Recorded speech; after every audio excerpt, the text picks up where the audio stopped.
오늘 시편 7편 말씀을 통해서 말씀을 깨닫는 지혜와 응답받는 기도의 은총이 우리가 넘치게 될 줄로 믿습니다. 우리는 시편 말씀을 통해서 하나님께서 우리에게 과연 어떤 분인가 하는 것을 알아가고 있습니다. 여러분, 하나님이 어떤 분이신가를 아는 것은 매우 소중합니다. 올 한 해를 시작하면서 내가 누군가, 내가 어디까지 할 수 있나, 내 꿈이 뭔가, 올해 나는 무엇을 이루고 무엇을 이루지 못할까, 중요하겠죠. 그런데 더 중요한 것이 있습니다. 바로 나를 지으신 분, 나를 인도하시는 분, 결국에 나를 완성하실 그 하나님이 어떤 분이신가 하는 거예요. 그 하나님 앞에서 나를 바라보는 것, 그리고 내 앞에서 다시 하나님을 우리가 바라보는 것, 이 하나님과 우리와의 관계를 바르게 인식하는 것이 매우 중요합니다. 우리가 아는 사람들이 많잖아요. 세계적인 힘이 있는 사람들 우리가 이름은 다 알잖아요. 얼굴도 알아요. 그런데 그 사람은 나와 아무 상관이 없죠. 그건 아는 게 아니죠. 그 사람은 그 사람의 삶을 사는 거고 난 나대로의 삶을 사는 거예요. 전혀 관계가 없어요. 그런데 그 사람들보다 훨씬 더 힘 있는 하나님, 훨씬 더 위대하신 하나님과 우리는 진짜 알죠. 정말 알죠. 왜냐하면 그분이 내 아버지이시기 때문이에요. 너희를 내 손바닥에 새겼다 할 정도로 하나님이 우리의 관심이 있으세요. 눈동자처럼 보호하신다. 시편의 하나하나의 구절이요, 실제로 다 우리 삶 가운데 이루어진다는 거예요. 이게 얼마나 귀한 일인가. 그래서 우리가 시편을 읽을 때에는 이게 그 옛날 4,000년에서 5,000년 전 다윗의 이야기가 아니고요, 다윗이 겪었던 고초가 아니고요, 그 특별했던 한 사람의 삶이 아니라 그 삶이 보여주는 모든 하나님의 사람들, 즉 하나님이 관계를 맺어주시는 하나님의 아버지 되시고 우리가 자녀된 사람들이 어떻게 살아가는가라는 것을 아주 보편적으로 보여주는 책이다라고 보시면 돼요. 그래서 우리가 설교를 할 때도 이야기의 힘을 이야기합니다. 이야기. 교리보다 중요한 게 이야기예요. 왜냐하면 이야기가 훨씬 더 와 닿아요. 사람은 누구나 죽습니다. 그러면 아무도 듣지 않는데 지난밤에 우리 옆집에서 누가 죽었습니다. 이런 사람들이 누구지? 라고 귀를 기울인단 말이죠. 그래서 시편에서도 그런 방법을 사용해요. 다윗이 참 억울한 일을 당했습니다 라고 하면 그게 마치 그냥 누구나 억울하면 당하지가 아니라 다윗이 왜 억울했지? 다윗 같은 사람이 왜 억울한 일을 당했어? 라고 관심을 갖게 되는 것이죠. 그래서 다윗의 이야기는 단순한 다윗의 이야기가 아니라 우리의 이야기다. 그런데 그 다윗보다 중요한 것은 그 다윗에게 함께 하시는 하나님이 누구냐, 그와 역사하시는 하나님이 누구냐, 그의 삶을 역전시키는 하나님이 누구냐 하는 거예요.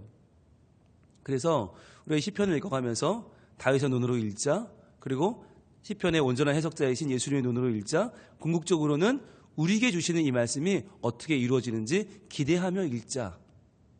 그래서 다윗의 눈으로, 예수님의 눈으로, 그리고 우리의 눈으로 읽자고 했어요. 이것을 여러분 기억하시면서 올 한 해 이제 출발하는 날인데 우리가 시편을 읽을 때 헷갈리지 않는 방법이 뭐냐? 바로 하나님이 누구시냐라고 하는 초점을 가지고 읽으면 좋다. 그리고 그 하나님이 나와는 어떤 관계냐, 어떤 관계임을 밝혀주고 있느냐, 어떤 관계를 붙잡고 가야 되느냐라고 하는 것이 이 시편의 핵심이라고 하는 것을 다시 한번 우리가 깨닫고 붙잡고 가면 좋겠습니다. 자, 오늘 시편 7편 말씀은 이렇게 시작을 합니다. 자, 어디가 시작이라고 했어요? 1절이 시작이 아니라고 했죠? 표제어가 시작이라고 했어요. 원문에는 표제어가 1절이다. 자, 그럼 표제어 읽어봅니다. 뭐라고요? 다윗의 시가yon, 베냐민인 구시의 말에 따라 여호와께 드린 노래. 그랬어요. 시가연이 뭔지 정확하게 몰라요. 그런데 이것을 번역할 때는 만가라고 번역을 합니다. 만가라는 말은 슬픔의 노래란 말이에요. 슬프다, 아주 슬프게 부르는 노래다. 그러니까 이 시가연이 뭔지 정확하게는 알 수 없지만 부를 때는 어떻게 불러요? 구성지게 부른다. 아주 슬픈 마음을 가지고 단조로 부른다는 거죠. 그래서 우리가 어떤 노래를 부를 때 그 노래 앞에 빠르게, 경쾌하게, 느리게 이런 걸 붙이잖아요. 마치 그것처럼 다윗의 시가연이란 말은 아주 그 마음을 정말 토로하듯이, 그러면서 때로는 우울하게, 그러면서 슬프게 부르는 노래라는 뜻이에요. 요즘 음악 장르로 하면 블루스 음악, 좀 블루지하다 이런 느낌? 좀 뭔가 좀 우리 하늘 쏟아놓는 그런 느낌? 우리식으로 말하면 창 같은 느낌이기도 하고요. 그 마음을 하나님께 드리는 그런 시입니다. 그런데 베냐민인 구시의 말에 따라 여호와께 드린 노래라고 했는데 이 베냐민인 구시가 성경에 안 나와요. 누군지 알 수가 없어요. 그런데 구시는 안 나오는데 베냐민인들은 나와요. 베냐민 사람들이 누구죠? 베냐민 지파가 누구네 지파예요? 사울 왕의 지파죠. 그래서 사무엘상 하는 이 베냐민 지파와 유다 지파의 싸움이거든요. 유다 지파는 다윗이고 베냐민 지파는 사울이고, 그런데 이 사울의 지파 베냐민이 볼 때 이 다윗이 누구죠? 역적이에요. 역적. 하나님이 우리 베냐민 지파의 사울을 왕으로 세우셨는데 하나님이 세우신 왕을 무너뜨린 역적이잖아요. 그러니까 베냐민 사람들은 누구를 비난할까요? 다윗을 비난해요. 당연히 비난하겠죠. 그런데 그 비난이 굉장히 원초적이고 아주 어떨 때 보면 좀 저급해요. 말도 안 되는 비난을 해요. 근데 자기네 밥그릇을 건드렸다 이거죠. 한마디로 말하면 우리를 건드렸어? 네가 뭔데 우리를 건드려? 지역감정, 혈연, 지연을 다 동원해서 다윗을 저주해요. 그런데 다윗이 그렇게 그럼 욕먹을 짓을 했느냐? 그렇지 않아요. 도리어 다윗은 사울을 건드리지 않아요. 사울을 절대로 해하지 않아요. 왜? 하나님이 세우셨으니까. 여러분, 사울은 다윗이 무너뜨린 게 아니에요. 하나님이 무너뜨리셨어요. 그런데 베냐민 지파는 이걸 인정하지 않는 거예요. 그건 무슨 말이에요? 하나님을 인정하지 않는 거예요. 베냐민은 하나님을 인정하지 않고 이건 사람이 한 일이야. 즉 사울이 선 것도 사울이 잘나서 그런 거고 다윗이 왕이 된 것 다윗이 못돼 처먹어서 그런 거야. 이렇게 해석을 해요. 그러니까 베냐민들의 생각에는 하나님이 없어요. 그래서 베냐민은 망한 거예요. 분명하게 우리는 하나님이 왜 사울을 세우셨는데 왜 그 다음에 또 다윗을 세우셔서 이 분란을 만드시나가 아니라 하나님이 세우신 왕이 그리고 그의 지파가 하나님을 인정하지 않았다고 하는 것.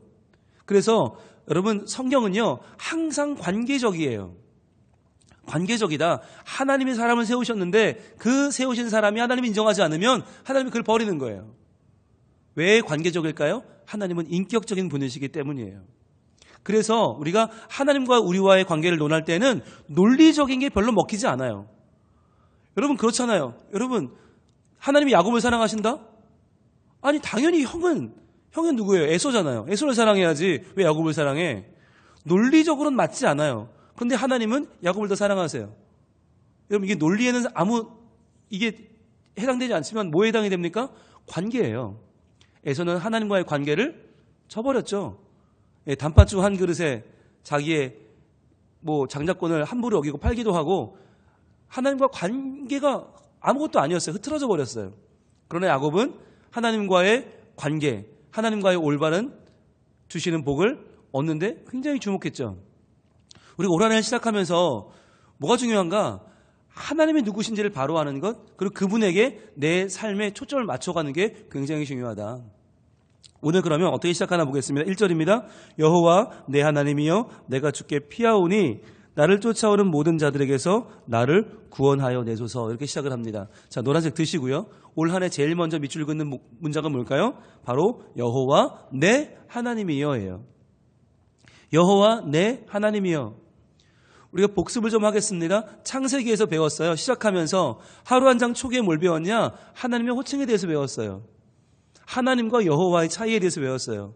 똑같은 말이 아니다라고 했죠. 뉘앙스가 다르다. 하나님이라고 할 때는 엘로힘, 전능하신 하나님, 천지를 창조하신 분, 높이 계신 분, 우리랑은 완전히 다른 분, 전적인 타자라고 했어요. 능력은 많으시지만 창조하신 분이지만 우리와 관계는 없다. 그런데 여호와라고 할 땐 다르다고 했죠. 여호와는 가까이 오셔서 나와 인격적인 관계를 맺으시는 분, 정확히 말하면 언약을 이루시는 분이다. 나와 언약을 맺고 언약을 이루시는 분이 누구라고요? 여호와라고 그랬죠. 그런데 지금 다윗은 하나님을 누구라고 고백합니까? 여호와 내 하나님이요. 굉장히 정확한 표현이에요. 우리가 기도할 때, 우리가 하나님을 부를 때 어떻게 부르면 좋을까? 여호와 내 하나님이요 라고 부르면 정확한 표현이에요. 여호와, 내게 다가오시는 분, 나와 관계를 맺는 분, 나와 언약을 맺는 분, 언약을 이루시는 분, 그분은 누구예요? 나의 하나님이십니다.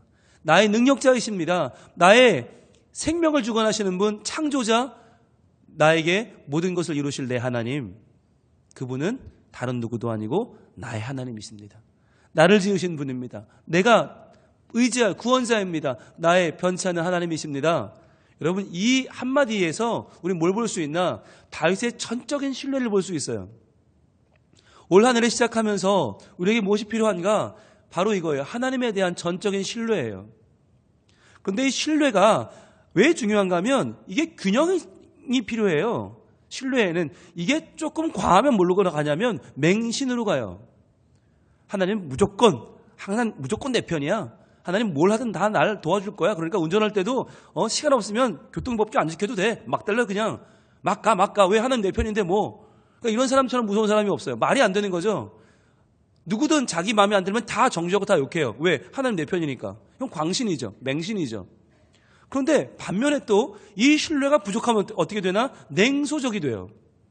야, 하나님이 어디 있다고 그래.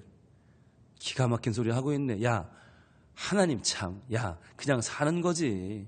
열심히 사는 거지. 무슨 하나님이 뭘 도와줘. 됐다고 그래. 교회를 나오면서도 하나님에 대한 생각이 없어요. 이런 사람들은 어떻게 살아가느냐? 그냥 내가 열심히 사는 거지. 상식적인 선에서 그냥 생활하는 거지. 신앙생활이 별거 있냐? 그냥 열심히 사는 거야. 냉소적이 돼요. 그러니까 광신으로 가지 말고, 그렇다고 냉소적이 되지 않으려면 어떻게 되는가? 하나님과의 적당한 신뢰관계를 가지고 있어야 되는데, 이 신뢰관계를 가질 수 있는 핵심이 어디 있느냐? 여호와 내 하나님이여예요. 여호와 내 하나님. 그러니까 내가 나만 바라보는 거 아니고 하나님 바라보는데, 그 하나님은 누구냐? 나에게 다가오셔서 나와 언약을 맺으시는 하나님, 또한 나를 창조하시고 나를 인도하시고 나를 완성해 가시는 능력의 하나님. 자, 그 하나님이 내게 이제 올해 어떻게 행하실지를 기대하는 사람, 그리고 꿈꾸는 사람, 그리고 소망하는 사람, 그 하나님이 나의 삶을 한 땀 한 땀 수놓듯이 어떻게 올 한 해를 이끌어 가실지 기대하는 가운데 말씀을 접하는 사람, 그 말씀 붙잡고 기도하는 사람, 그게 바로 우리예요. 자, 그러면 여호와 내 하나님이여, 하나님과의 올바른 신뢰관계는 어떤 거예요? 바로 내가 주께 피하오니, 이거죠. 이쪽 한번 가보시겠습니까? 내가 주께 피하오니. 여호와가 내 하나님인데 나는 여호와께 피하지 않아요. 그러면 이 관계는 다시 냉소로 가는 거예요. 무슨 말이죠? 내가 하나님을 믿어요. 하나님 내 하나님 맞아요. 그런데 에휴, 하나님께 피하긴 뭘 피하냐. 그냥 내가 알아서 살아야지. 여러분, 이런 사람이 너무 많아요. 하나님이 과연 날 도와줄까? 아유, 내가 봐도 내 꼴이 이 정도밖에 안 되는데, 아유, 하나님 어떻게 날 도와주냐? 나 같은 걸 하나님 도와주겠어? 여러분, 이 말은 뭐냐면 하나님은 여전히 인과응보의 하나님이라는 거예요. 사람의 수준이라는 거예요. 이게 철저하게 인본주의예요. 그러니까 우리가 하나님을 믿을 때 나의 연약함을 고백하는 게 필요하죠. 그러나 그 연약함에도 불구하고 나를 나되게 하시는 분, 나를 하나님의 언약 가운데 세워주시는 하나님을 신뢰해야 되는 거죠. 그게 진정한 믿음인 거죠. 자, 그래서 여호와 내 하나님이여, 내가 주께 피하오니 나를 쫓아오는 모든 자들에게서 나를 구원하여 내소서. 즉 하나님이 뭐 하시는 분이에요? 구원하는 분이다 라고 하는 거예요. 구원하는 분이다. 그러니까 하나님이 나에게 때로는 어려움도 줘요. 때로는 나에게 고난도 주십니다. 때로 나에게 즐거운 날, 평안한 날도 주십니다. 왜 주십니까? 구원하기 위해 주시는 거예요. 구원하기 위해 주신다. 하나님이 나와의 관계를 올바로 세우려고 하신다. 이게 구원이에요. 시편에서 말하는 의인은 누굽니까? 착한 사람이 아니에요. 하나님께 피하는 사람이 의인이에요. 자, 오늘 1절에 내가 주께 피하오니 굉장히 중요한 말이죠. 여러분, 시편은 다 따로따로 기록된 것 같지만 연결되어 있다라고 했어요. 각 권마다 주제가 있다고 했어요. 제1권의 주제는 뭐였어요? 인간이었어요. 인간. 제1권의 주제, 즉 1권은 모세오경과 비교하면 창세기와 연결된다. 하나님이 창조하신 인간이 어떤 사람이냐? 이게 시편 1편부터 41편까지의 핵심적인 주제인데, 그 인간 중에서도 의인, 하나님이 사랑하는 의인, 하나님 편에 서 있는 그 사람은 누구예요? 여호와께 피하는 자죠. 그래서 우리가 시편 1편을 시작할 때 뭐라고 시작했어요? 복 있는 사람은, 이렇게 시편 1편의 1절을 시작했죠. 근데 복 있는 사람이 누구였어요? 2편 12절 마지막에 우리가 봤죠? 2편 12절 마지막 뭐였어요? 여호와께 피하는 모든 사람은 다 복이 있도다. 이렇게 끝났죠. 즉 여호와께 피하는 사람이 복이 있다. 이 말이 뭐라고 했어요? 피할 일이 안 생기는 게 복이 아니다. 우리 인생은 항상 피할 일이 생긴다. 그런데 그때 여호와께 피하는 자가 복이 있다.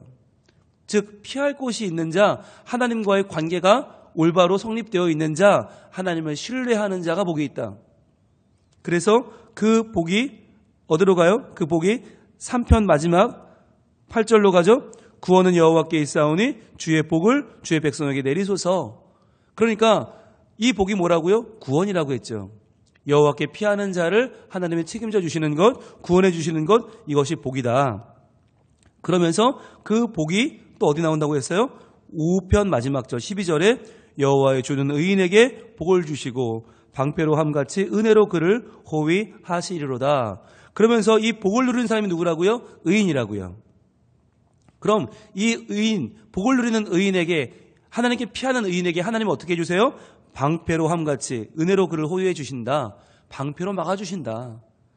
즉 하나님께 피하는 모든 사람은 하나님이 그 관계 가운데에서 방패로 보호하셔서 그를 지켜주신다. 이것이 이 시편의 흐름이라고 했어요. 여기서 이 복이 어디로 연결돼요? 오늘 7편 1절에 내가 주께 피하오니로 연결되는 거예요. 내가 주께 피하오니. 그러니까 복이 뭐라고요? 여호와께 피하는 자는 복이 있는데 그 복은 의인이 누리는 복이고 그 의인을 누리는 자는 하나님이 방패로 막아주시는데 그 복을 하나님은 오늘 하나님과의 온전한 관계로 풀어가신다. 그래서 여호와 내 하나님이여 내가 주께 피하오니, 이 한 구절은요 시편 1편부터 6편까지의 내용을 다 함축하는 거예요. 그래서 지난주 우리가 연말 특별 새벽 기도회로 모였잖아요. 시편 1편부터 6편까지 봤잖아요. 못 나오신 분이 혹시 오늘 계시면 이 한 절만 잘 이해하면 여기 다 담겨 있어요. 연말 특별 새벽 기도 일주일을 요약하면 뭐냐? 바로 여호와 내 하나님이여 내가 주께 피하오니, 이거예요. 그러니까 여러분 올 한 해 동안 의인으로 살기를 원하시지요? 우리 중에 악인으로 살기 원하는 사람은 아무도 없어요. 그런데 여러분 우리의 현 상황은 냉정하게 의인이에요, 악인이에요? 세상 사람들 보면 다 우리는 악인이에요. 다 죄가 있고요. 다 미움이 있고요. 다 시기와 질투가 있고요. 분노가 있어요. 이게 조절된 사람 아무도 없어요. 그런데 성경은 우리를 악인이라고 부르지 않아요. 의인이라고 해요. 왜요? 우리가 여호와께 피하기 때문이에요. 여러분 이것을 기억하시길 바랍니다. 여러분 의인이 착한 사람이 아니에요. 의인이 말조심하는 사람이 아니에요. 의인이 화가 나는 걸 표현하지 않는 사람이 아니에요. 그건 유교에서 말하는 대인이죠. 호인이죠. 근데 우리가 믿는 건 유교가 아니에요. 무조건 참고 인내하고 속병이 나고 속으로는 부글부글 끓는데 얼굴은 웃고 있는 게 아니에요. 시편은 우리의 감정을 절제하지 않아요. 다 쏟아놔요. 그리고는 그 감정까지도 하나님께 맡겨요. 여러분 그러한 사람, 여러분 그렇지 않으면요 우리 마음속에 자꾸 누르고 자꾸 그냥 어딘가 내 감정을 그냥 쌓아두는 것만이 옳다라고 계속 믿으면 여러분 온전히 예배할 수가 없어요. 기뻐할 수도 없고요, 슬퍼할 수도 없어요. 기쁨도 없고 슬픔도 없고 그리고 분함도 없고 그 마음속에 뭔가 끓어오르는 게 없다? 그거 냉소로 가는 거예요. 덮어놓고 믿는 맹신으로 가는 거예요. 그러니까 우리의 감정을 표현하지 않으면 극과 극으로 가요. 맹신이나 아니면 냉소예요. 풀어놔야 돼요. 그런데 어디서? 하나님 앞에 나와서 풀어놓는다. 우리의 마음을 다 풀어놓고 다 내려놓고 하나님 이렇게 억울함이 있어요. 이렇게 분함이 있어요. 주님 이거 어떻게 하면 좋아요? 하나님께서 해결해 주세요 라고 맡길 수 있는 것. 그렇게 맡게 된 핵심이 어디 있어요? 바로 여호와 내 하나님이여 내가 주께 피하오니 주여 나를 구원하소서, 여기에 있어요. 그렇다면 그 여호와 내 하나님이 어떤 분인가? 시편 7편이 말하는 내 하나님은 다시 한번 정리할 필요가 있어요. 그러면 내가 하나님께 피해요. 그분이 나를 막아줘요. 그분이 나를 도와줘요. 그러면 그분은 항상 내 편만 들어주는 분인가? 그게 뭐죠? 유아기적 사고죠. 하나님 언제나 내 편, 하나님 언제나 나만 좋아해, 하나님 언제나 나만 사랑해.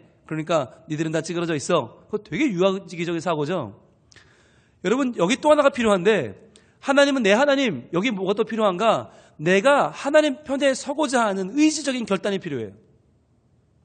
올 한해 하나님은 내 하나님이다.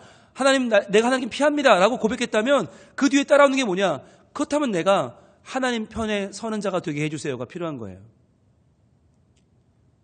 이게 굉장히 성숙한 거예요. 미숙한 기도는 하나님 내 편 되어주세요. 이게 미숙한 기도예요. 성숙한 기도는 하나님이 내 편이 되어주시니 내가 그 하나님 편에 서도록 노력하겠습니다. 내가 하나님 편에 서 있겠습니다. 라고 하는 의지적인 결단이죠. 현상적으로는 부족할지 모르나 의지적으로는 결단하며 기도하며 애끓게 나아가는 것. 왜? 하나님이 누구시니까요. 하나님이 바로 심판자이십니다. 재판장이십니다. 하나님은 의로우신 재판장이세요. 그러니까 우리가 그 의로우신 재판장의 편에 서느냐, 그분을 외면하고 내 편에 서느냐는 하늘과 땅의 문제죠. 오늘 여러분 노란색 표시를 드시고요.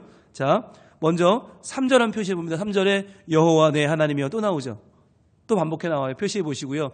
1절과 3절을 연결하시면 더 좋겠죠. 여호와 내 하나님이여, 굉장히 중요한 표현이죠. 그 내 하나님은 누구예요? 바로 6절의 하반절입니다. 주께서 심판을 명령하셨나이다. 심판 표시해 보세요. 그리고 3절의 여호와 내 하나님과 연결해 보세요. 여호와 내 하나님은 누구냐? 바로 심판을 명령하시는 분이다. 심판 표시하셨죠? 그 심판을 어디에 연결하냐면 다시 8절에 여호와께서 만민에게 심판을 행하시오니 여호와여 나의 의와 나의 성실함을 따라 나를 심판하소서. 심판 두 번 나오죠. 표시해 보세요. 그리고 연결합니다. 6절의 심판, 8절의 심판, 8절의 심판 연결합니다. 그리고 어디로 가요? 11절로 갑니다. 하나님은 의로우신 재판장이시며 매일 분노하시는 하나님이시로다. 재판장에 표시하시고 연결하세요. 하나님은 의로우신 재판장님이십니다. 하나님이 재판하십니다. 그 하나님 편에 서겠습니다라고 하는 결단인 거죠. 근데 여기서 하나 더. 그러면 의로우신 하나님 앞에 우리는 다 죄인이니까 우린 그 재판장에서 다 유죄받고 땅땅땅 우린 지옥 가고 끝나나요? 아니죠. 시편이 말하는 의라는 개념이 다르다고 했죠. 의인은 누구예요? 죄가 없는 사람이 아니라 하나님께 피하는 사람이다. 하나님을 가까이 하는 사람이 의인이다. 하나님을 가까이 하는 것이 복이다라고 배웠죠. 그래서 의로우신 재판장이란 말도 우리는 하나님 안에서 다시 한번 해석되어야 되는 거죠. 의로우신 재판장, 바로 그에게 피하는 자를 사랑해 주시고 받아주시는 하나님. 그래서 우리가 올 한 해 하나님 편에 선다라고 하는 뜻은 두 가지 뜻이 있는 거예요. 우리가 의로우신 하나님 앞에 서기 위하여 하나님의 의로움을 우리 삶으로 행하기로 다짐한다. 그런데 이것만으로는 약하죠. 이건 안 될 테니까, 100% 안 되니까. 율법으로 접근하는 방법은 100% 안 되죠. 그래서 또 하나 뭐예요? 우리와 언약을 맺으시고 우리를 사랑하시고 우리를 받아주시는 하나님께로 피하는 것이죠. 그래서 그것을 하나님이 우리의 의로 봐주시는 것. 오직 하나님만 내 하나님을 여기고 하나님을 신뢰하는 것이죠. 그러한 우리를 하나님은 의로우신 재판장이 되셔서 하나님은 우리의 삶을 심판해 주신다. 그래서 우리는 올 한 해도 분명 억울할 거예요. 나는 분명 착한데, 나는 하나님 열심히 믿으려고 하는데 사람들은 왜 나를 이렇게 곤경에 처하게 하는가? 왜 나를 어렵게 하는가? 왜 나를 힘들게 하는가? 눈물이 날 거예요. 아플 거예요. 그러나 그러할 때에 우리가 깨달아야 되죠. 아, 이때가 언제예요? 하나님께 피할 때구나. 여호와 나의 하나님을 부를 때구나. 그래서 하나님과 나의 관계가 온전한 신뢰의 관계로 될 때구나. 그것을 깨닫고 다시 한번 하나님께 나아갈 수 있기를 바랍니다. 이 아침에 우리의 마음을 어루만지시는 하나님, 위로하시는 하나님, 그리고 우리의 앞날을 활짝 열어 보여주시는 그 하나님, 내가 너의 하나님이다. 내가 너의 여호와 내 하나님이니 내가 심판자고 내가 재판장이다. 그러니까 너는 걱정하지 말고 내 편에 서라. 내 편에 서기 위해 몸부림을 쳐라. 그 모습을 내가 귀하게 보고 내가 너를 구원하겠다. 하나님 말씀하십니다. 우리의 의의 재판장이요 우리의 방패가 되어주시는 그 하나님을 의지하고 올 한 해도, 올 하루도, 그리고 이번 한 주도 믿음으로 출발하는 우리 모두가 될 수 있기를 우리 하나님 원하고 계십니다. 기도하겠습니다. 하나님, 주께 피하는 것이 진정한 복일진데 저희들 오늘 하루를 시작하며 이 1월을 시작하며 이 한 해를 시작하며 저희의 마음을 주께 올려드립니다. 주님, 우리의 연약한 마음, 부족한 삶을 주님께서 아시지요. 오직 주님, 우리가 하나님과의 온전한 관계를 맺기 위해 주께 나와 기도하게 하시고 말씀 받고 그 말씀대로 살고자 몸부림치는 우리의 삶 가운데 하나님의 은혜를 부어 주시옵소서. 그리하여 우리가 하나님을 어찌하는 것이 아니라 하나님이 우리에게 오셔서 언약을 맺으시고 그 언약을 이루심을 통하여 우리를 바른 길에 가게 하시고 하나님 편에 서게 하셔서 주여 어렵고 힘들고 고난의 삶을 살아도 하나님 안에 위로를 받고 하나님이 내 편이시니 하나님의 궁극에 나에게 승리를 주실 줄을 믿고 의의 재판장 되신 하나님을 온전히 믿고 나아가는 우리가 되게 하여 주옵소서. 주님, 하루를 살아도 주님 편에 서게 하여 주시옵소서. 하루를 살아도 의로우신 재판장이신 하나님 편에 서게 하여 주옵소서. 주님, 오늘도 저희들 믿음으로 살아갈 때 하나님이여 우리의 삶을 통하여 주님이 기뻐하시고 내 이웃이 행복을 경험하는 하나님의 복된 삶, 하나님 나라를 확장해가는 우리가 되게 하여 주시옵소서.